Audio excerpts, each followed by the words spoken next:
kids, it's me, Barry. As you know, I'm Enid's nephew and I love reading your stories, so I've got another story for you today. This one is called Daniel and the Lions. I bet you've heard of it, or maybe you haven't, but I'm here to tell you a bit about Daniel. He was a really cool guy. I really like Daniel. So, I'm going to read it out of my kids' Bible. That's my kids' Bible, so here goes.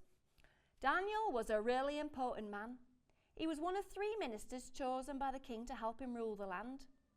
Daniel worked hard. He soon became the king's favourite.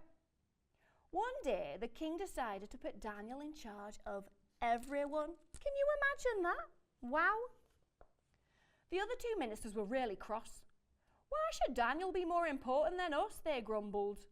He's not even from this land, whispered one, and he only praises his own God, whispered the others.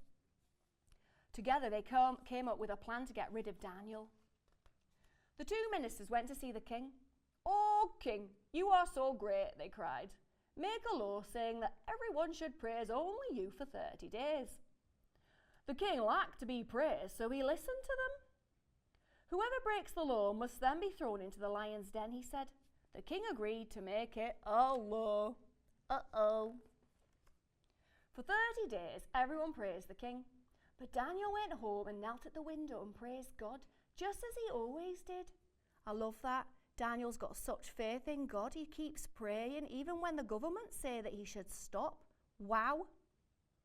The 2 ministers were spying on Daniel. When they saw him praising God, they went straight to the king. "Oh, king, you are so great," they called. Daniel praised his God. He's broken the law. When the king heard this, he was very sad. The king really liked Daniel. "Whoever breaks the law must be thrown into the lion's den," they said. "The law is the law," sighed the king. Daniel was taken to the deep, dark den. Inside, the lions prowled and growled. Daniel was lowered down into the den. The lions sniffed and snarled.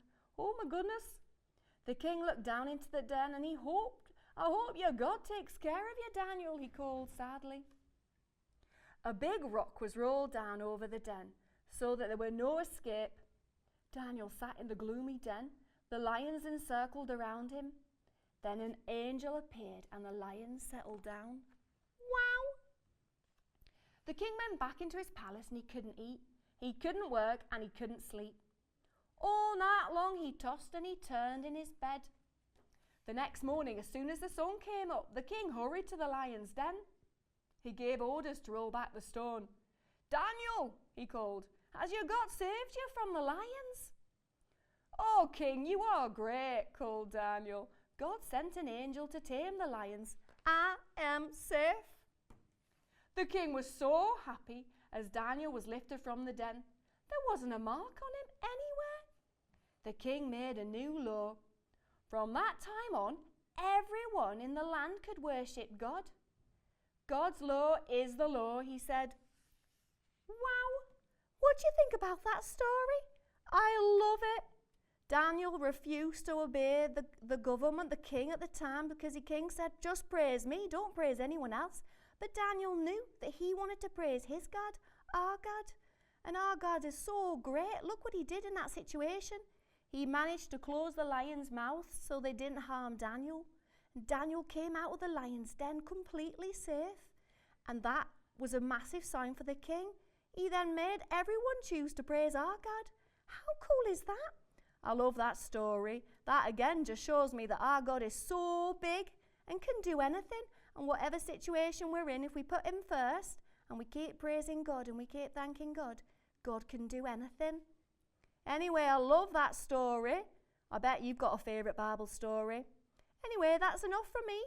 But I hope you have a lovely week and I'll see you soon. Bye.